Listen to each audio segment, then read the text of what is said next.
Class 9th subject mathematics गणित अध्याय 6 रेखाएं और कोण लाइंस एंड एंगल का पार्ट फर्स्ट पढ़ेंगे। इस अध्ययन करेंगे। बेसिक टर्म्स एंड डेफिनेशंस पढ़ेंगे। सबसे पहले आधारभूत पद व परिभाषाएं। सबसे पहला है segment. A line with to and points is called A line segment. अर्थात हिंदी में रेखाखंड। एक रेखा का वह भाग जिसके दो अंत बिंदु हो एक रेखाखंड कहलाता है। अगला, और रेखा का वह भाग जिसका एक अंत बिंदु हो एक किरण कहलाता है।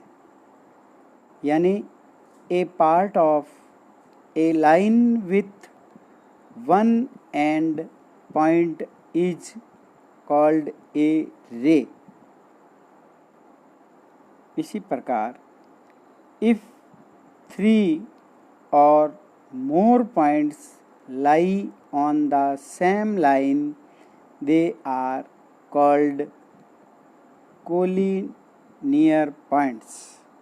यानी हिंदी में सरेख यदि 3 या अधिक बिंदु एक ही रेखा पर स्थित हो तो वे सरेख यानी कोलिनियर पॉइंट्स कहलाते हैं। अर्थात सरेख बिंदु कहलाते हैं।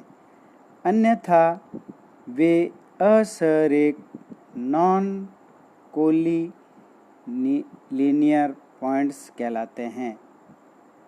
यानी अंग्रेजी में इसको otherwise they are called non collinear points कहलाते हैं।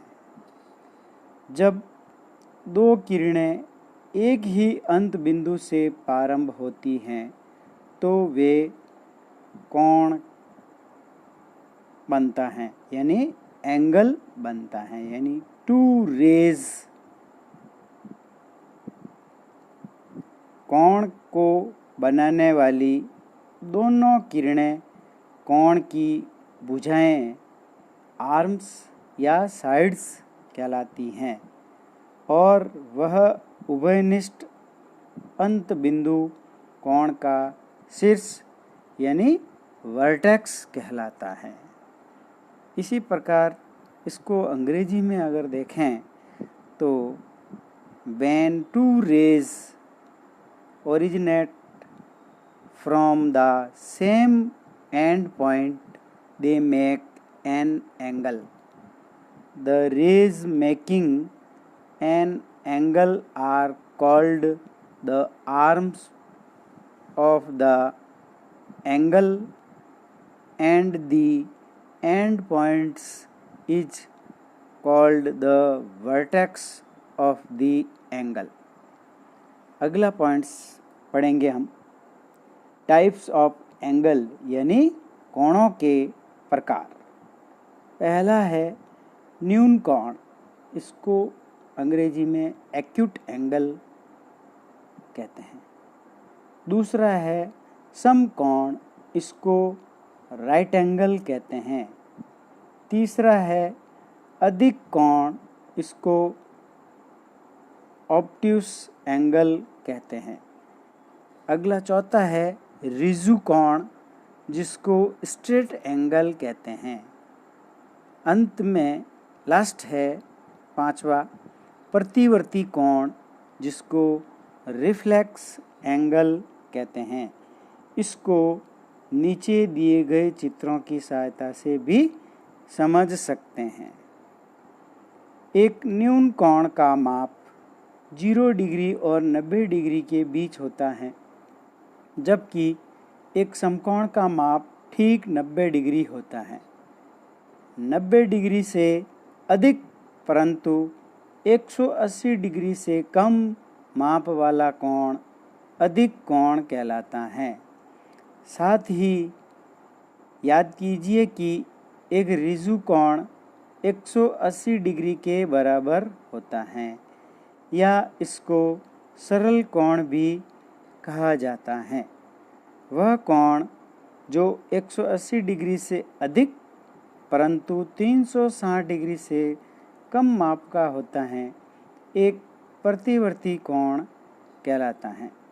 इसके अतिरिक्त यदि दो कोणों का योग एक समकोण के बराबर हो तो ऐसे कोण पूरक कोण यानी कॉम्प्लीमेंट्री एंगल कहलाते हैं।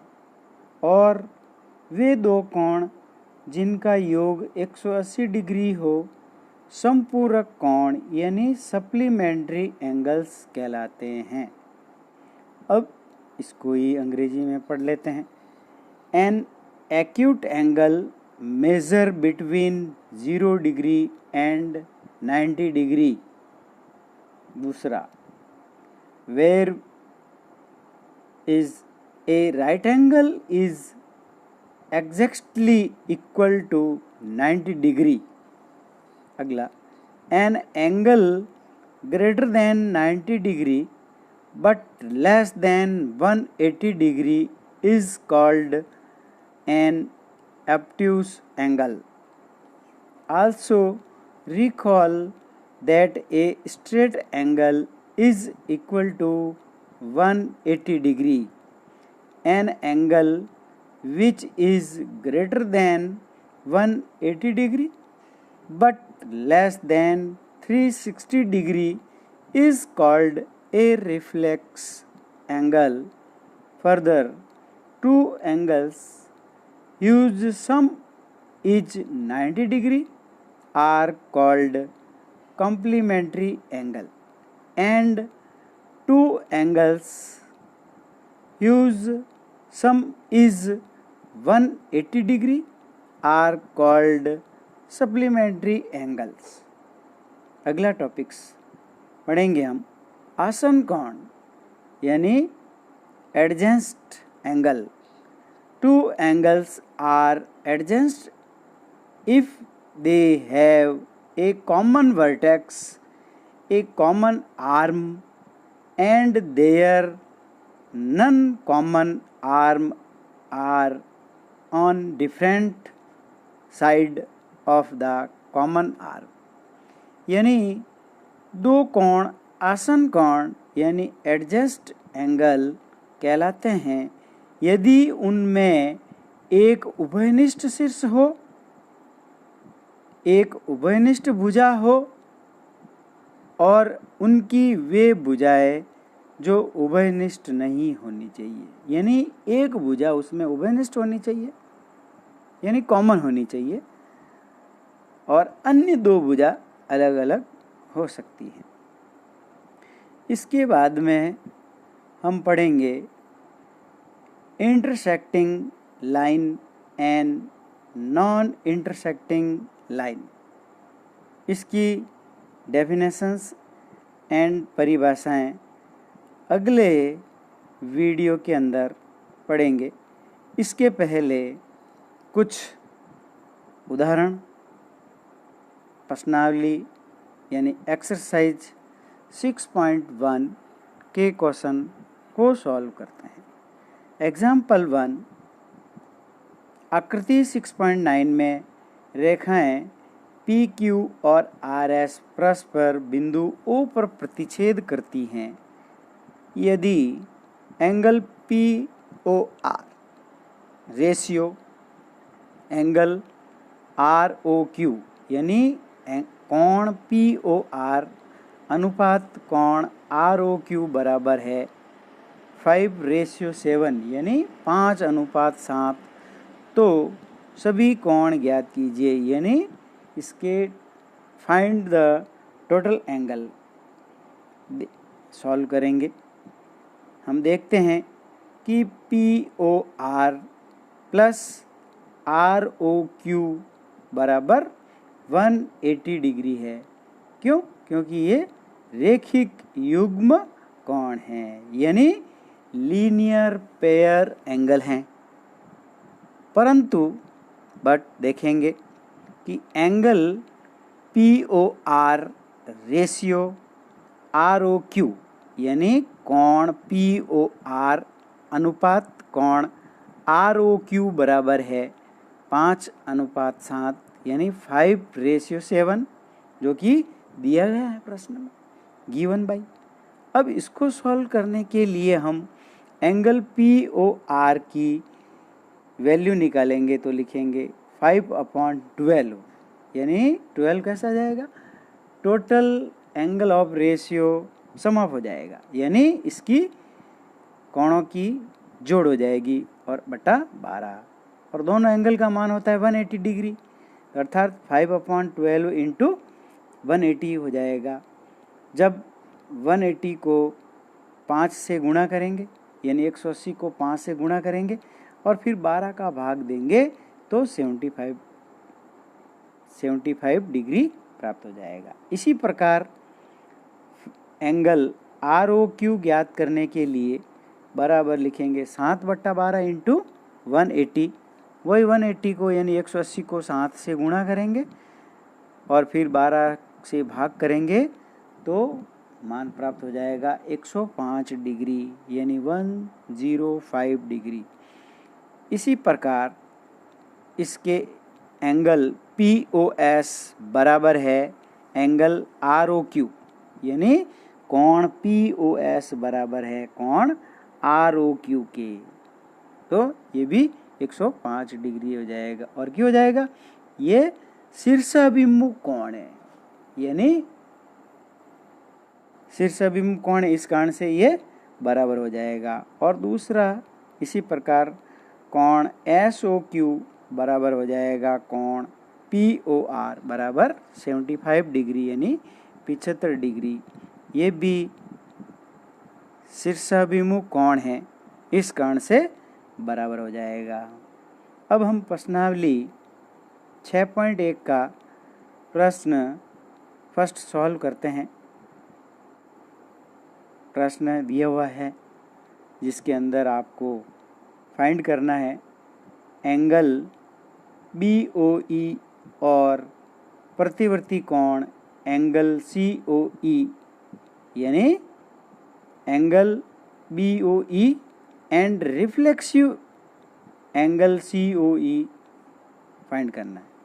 तो इसके सॉल्व करने के लिए वही देखेंगे कि कोण AOC प्लस कोण COE प्लस कोण BOE का मान बराबर 180 डिग्री है, क्योंकि ये तीनों कोण मिलकर एक सरल रेखा पर बने कोण हैं, यानी एक स्ट्रेट लाइन पर बने ये तीनों कोण, इसीलिए इसका मान 180 डिग्री होता है। और ये रेखिक युग्म है, इस कारण से भी कह सकते हैं स्ट्रेट लाइन पे बने हुए हैं, लीनियर पेरिक एंगल है इसी का। या आगे देखेंगे कि angle AOC plus angle BOE अलग लिख देंगे, प्लस एंगल COE बराबर लिखेंगे 180 डिग्री। अब गिवन बाई लिया हुआ है angle AOC plus angle BOE का मान ऊपर प्रश्न में दिया हुआ है 70 डिग्री, तो इसकी जगह पे हम लिखेंगे 70 डिग्री, प्लस एंगल COE ऐसे कैसे लिख देंगे बराबर 180 डिग्री। तो एंगल COE का मान पक्षांतर करने पर 180 माइनस 70 डिग्री हो जाएगा। इसको बाकी कर देंगे तो एंगल COE का मान बराबर 110 डिग्री प्राप्त हो जाएगा। इसी प्रकार देखेंगे कि angle COE plus angle BOE plus angle BOD बराबर 180 डिग्री है। अब इसमें देखेंगे कि एंगल COE का मान हमने ज्ञात कर लिया तो 110 डिग्री लिख देंगे, प्लस एंगल BOE का मान नहीं है ऐसे कैसे लिख देंगे, प्लस एंगल BOD का मान ऊपर प्रश्न में दिया हुआ इसीलिए लिख देंगे 40 डिग्री यानी 40 डिग्री बराबर हो जाएगा 180 डिग्री यानी 180 डिग्री। अब आपको निकालना है एंगल BOE बराबर लिख देंगे 180 यानी 180, फिर पक्षांतर कर देंगे तो हो जाएगा -110 -40। तो एंगल BOE हो जाएगा 180 माइनस 150, बाकी करेंगे तो 30 डिग्री आ जाएगा। इसी प्रकार एक और प्रश्नावली का सवाल लेकर दूसरा समझ सकते हैं। आकृति 6.14 में रेखाएं XY और MN बिंदु O पर प्रतिच्छेद करती हैं यदि कोण POY बराबर 90 डिग्री है और कोण A/B बराबर है 2:3 है तो C का मान ज्ञात कीजिए।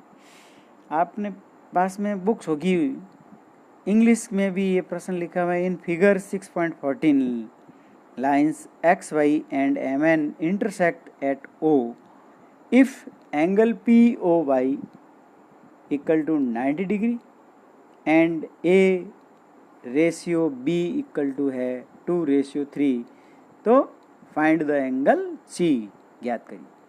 इस प्रश्न को भी सॉल्व करने के लिए हम देखेंगे कि कोण POX प्लस कोण POY बराबर है 180 डिग्री, यानी POX प्लस POY रेखिक युग्म कोण है, लीनियर पेयर एंगल है, इसीलिए 180 डिग्री है। अब इसमें एक का मान दिया हुआ है तो लिखेंगे P angle POX plus 90 degree बराबर 180, एंगल POX बराबर हो जाएगा 180 माइनस 90, तो एंगल POX का मान प्राप्त हो जाएगा 90 डिग्री। अब चूंकि देखेंगे हम कि POX बराबर 90 डिग्री है और इस दोनों POX को दो भागों में बांट दिया गया है, A रेशियो B में, और उसका रेशियो दिया हुआ है 2:3। माना कोण X है, तब ये हो जाएंगे एंगल क्वेश्चन के अनुसार 2x प्लस 3x बराबर 90 डिग्री, इसीलिए 5x बराबर हो जाएगा 90 डिग्री, तो x बराबर आ जाएगा 90/5 बराबर 18 डिग्री। अब 2 रेशियो का मान निकालना है तो 2 × 18 डिग्री हो जाएगा बराबर 36 डिग्री, ये एंगल A का मान आ जाएगा। फिर दूसरा निकालेंगे 3 रेशियो में, इसलिए 3 × 18 हो जाएगा बराबर 54 डिग्री, ये बराबर B बताएगा। चूँकि रेखा MON एक सरल रेखा है, यानी rays MON is straight line so that angle MOX plus कोण XON बराबर 180 डिग्री। अब एंगल MOX को हम एंगल B लिख सकते हैं और एंगल XON को एंगल C लिख सकते हैं बराबर 180 डिग्री। अब एंगल B का मान हमारे पास में प्राप्त हुआ है 54 डिग्री, तो उसकी जगह पे हम 54 लिख देंगे, प्लस एंगल C ऐसे कैसे लिख देंगे बराबर 180 डिग्री। तो एंगल C बराबर हो जाएगा 180 यानी 180, और 54 का पक्षांतर कर देंगे दूसरी तरफ तो -54 प्राप्त हो जाएंगे। इस प्रकार एंगल C का मान 126 डिग्री यानी एंगल C बराबर 126 डिग्री प्राप्त हो जाएगा।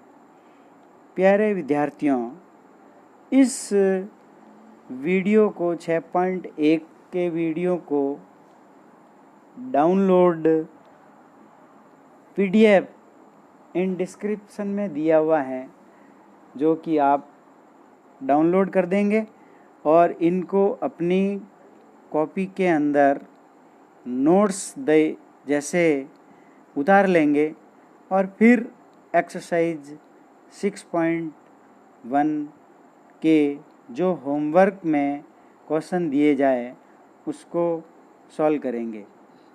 आप इसका PDF डिस्क्रिप्शन में देख सकते हैं और उसके अनुसार अपना नोट्स बुक्स में नोट लिख सकते हैं या इस अध्याय के बारे में समझने के लिए इसको पूरा अपनी कॉपी में नोट कर सकते हैं।